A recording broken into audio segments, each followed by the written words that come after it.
بما اننا وصلنا على اهم فترة حرفيا في الثانوية العامة، والفترة دي انتوا لو شديتوا فيها حرفيا تقدروا تجيبوا المجاميع اللي انتوا عاوزينها والمجموع اللي انتوا نفسكوا فيه.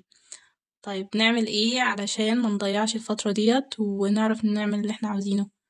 اول حاجة، انا عارفة ان كتير منكم حاسس ان هو فقد الشغف وحاسس ان هو تعب ومش قادر يذاكر تاني، لان يعني عدى فترة محترمة، عدى نص الوقت تقريبا. عارفة انكم خلاص مش قادرين، بس يا جماعة الشغف مش هو اللي هيحركنا. احنا دلوقتي اللي هيخليك تذاكر هو الدافع، وان انت عاوز تجيب مجموع، وان انت عاوز ترفع راس اهلك، وان انت عاوز تدخل كلية معينة. الدافع هو اللي هيحركك مش الشغف، لان يعني لو استنينا الشغف يحركنا ان احنا نقوم نذاكر احنا كده مش هنعمل اي حاجة. فأولا انت كده يعني هدفك قدامك ده اللي هيخليك تقوم تذاكر وتصحى من الساعة 5 الصبح علشان تذاكر، وان انت تتعب وتعمل كده في نفسك هو هدفك وبس. طب نعمل ايه بقى؟ اول حاجة دلوقتي لو انت عندك حاجات متراكمة هتجيب ورقة وقلم اول حاجة وتكتب كل اللي متراكم عليك، كل الدروس. انا عاوزاك يعني تشوف مثلا هل انت عاوز تخلص المتراكم ده في قد ايه. هنقول مثلا شهر.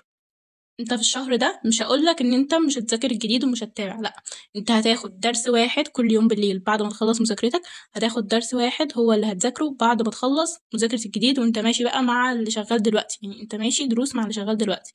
بس هتاخد درس من القديم كل يوم درس، هتقسم كل الدروس اللي عليك على مدة شهر لحد ما تخلصه.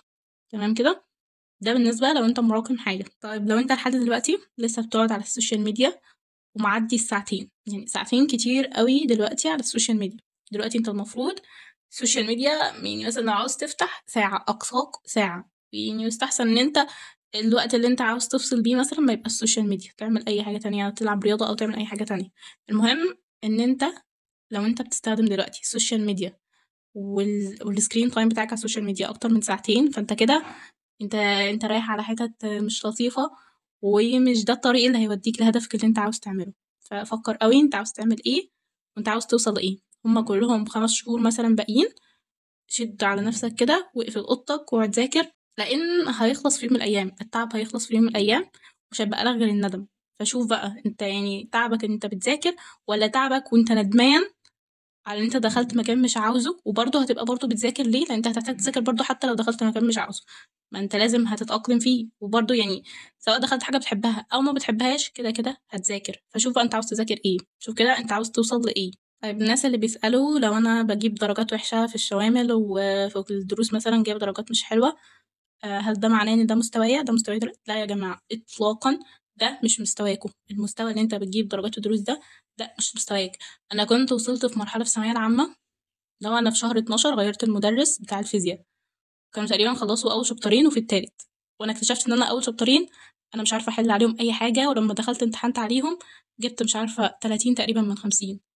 فاللي هو دي كانت صدمه بالنسبه لي، اللي هو انا هبدا من الاول تاني، طب انا هعمل ايه؟ طبعا جبت الشابترين دول ذاكرتهم من الاول تاني كلهم مع الجديد، وحرفيا كان وقت يعني اتمنى يعني ان شاء الله ما يرجعش تاني ولا يتراكم تاني اصلا. بغض النظر عن ده انا عرفت الم المتراكم ولميت شابترين كاملين مع الجديد. وطالما انا قدرت اعمل ده يبقى انت تقدر تعمل ده وتقدر تلم اللي وراك كله. المهم يعني درجات الدروس حرفيا مش مقياس خالص. ان انت مثلا رحت درس انت مش نايم او ما لحقتش تخلص، ده مش هيحصل في امتحان اخر السنه. فما تقسي مستواك في الدروس وفي الشوامل على على مستواك بصفه عامه، ده مش مستواك الحقيقي. تمام؟ علشان ما تكتئبوش بس بعد درجات الامتحان تاخد بعدها اسبوع ما انتش قادر تعمل حاجه علشان الدرجه اللي انت جايبها وانت مكتئب منها. لا يا جماعة إطلاقا. تمام؟ عارفة برضو إن الجو شتا والناس عاوزة تنام ومستحلية القعدة في السرير، وأنا واحدة من الناس دي، بس لازم نقوم، لازم نقوم. يعني لو تانينا تحت البطانية مش هنقوم حرفيا، فمحتاجين نصحى من بدري بنفوق ونبدأ من الفجر. الوقت ده لازم نبدأ في الشتا بالذات، يعني ابدأ من الفجر، واصحى بدري وذاكر ونام من بدري. تمام؟ يعني تصحى بدري وتنام بدري، ده حرفيا أحسن وقت للمذاكرة في الشتا ده، وخصوصا إن النهار قصير. فلو انت ما صحيتش من الفجر هتصحى مثلا الساعة 10 12 خلاص اليوم خلص أصلا، ما فيش وقت إن أنت تعمل أي حاجة. فالشتا بالذات لازم تصحى بدري لأن النهار قصير. طبعا اللي بيحب يذاكر بالليل ده براحته يا جماعة، انتوا شايف إن انت إنتاجيتك أكتر، تمام، يعني براحتك برضو. أنا مش مجرد إن أنا بقول رأيي مش أكتر. برضو عاوزة أقول حاجة مهمة بمناسبة الشتا، يا جماعة ما حدش يقعد يذاكر على السرير ويقول أنا بعرفش أذاكر وبعدها 5 دقايق يلاقي نفسه نام. مفيش حاجة اسمها كده، انت النعيم لا يدرك بالنعيم. ما ينفعش تبقى قاعد على السرير تقول أنا عاوزة أذاكر وما نمشي. لازم تقعد في حتة ان انت تبقى بعيد، يعني اقصى بعد عن السرير علشان ما تنامش، حرفيا 5 دقايق تلاقي نفسك نمت. فيعني حاولوا يا جماعة اقعدوا في مكان المذاكرة مخصوص علشان ما تناموش بسرعة.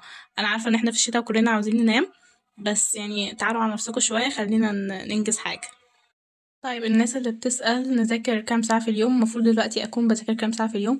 على حسب كل واحد انت وراك ايه، على حسب انت خدت دروس ايه، ذاكرت اللي خدته في الدروس النهاردة، ذاكرت الجزء اللي انت مراكمه، وخلصت كل اللي وراك وحليت وعملت كل حاجة. طالما انت خلصت كل ده في يومك فهو ده عدد الساعات المناسبة ليك، تمام؟ كل واحد وعلى حسب أصلا وعيه، على حسب هو بيستوعب قد ايه في وقت المذاكرة اللي هو بيقعده. تمام يا جماعة؟ واهم حاجة في الفترة ديت هي تنظيم الوقت، انت تصحى الصبح كاتب تاسكاتك وعارف انت عليك ايه ومنظم وقتك، بحيث ان انت يومك ما يضيعش على الفاضي، تلاقي اخر اليوم انت ذاكرت ايه، انت ما ذاكرتش حاجة واليوم ضاع، وتقول هنصحى من بكرة نبدأ من بدري. مفيش حاجة اسمها كده، انت نظم وقتك علشان ما يضيعش على الهوا. لو مشيتوا اليوم عشوائي مش هتنجزوا حاجة. فنظموا وقتكم واعملوا السيشن، المفروض حطوا السيشن اللي بتذاكروها قد ايه، ونظموا انتوا عاوزين تذاكروا ايه كل يوم الصبح علشان ما يضيعش الوقت، وعشان ما تندموش كل يوم تيجوا كده الساعة 12 بالليل اللي هو جلسة ندم كده، انا كنت بعمل ايه طول اليوم وانا ما ذاكرتش ليه. تمام يا جماعة؟ وعاوزة اقول حاجة للناس اللي لسه ما بدأتش جد وشايفة ان هي مش هتلحق توصل، لو بدأت دلوقتي هتلحق وعادي جدا زي اي حد، المهم ان انت تسعى، المهم ان انت تلم كل حاجة فاتتك، تقعد كده على نفسك، تقعد شهر كده تلم كل اللي متراكم عليك وتعرف خلاص ان مفيش وقت، تبدأ من دلوقتي. لو ما بدأتش ابدأ من دلوقتي، هتلحق ان شاء الله وربنا هيعينك. انت لو ربنا شاف تعبك وان انت بتحاول، ان انت بتحاول تلم المنهج وبتحاول ان انت تعمل كل اللي عليك، ربنا مش هيسيبك وهيديك على قد تعبك ده. تمام؟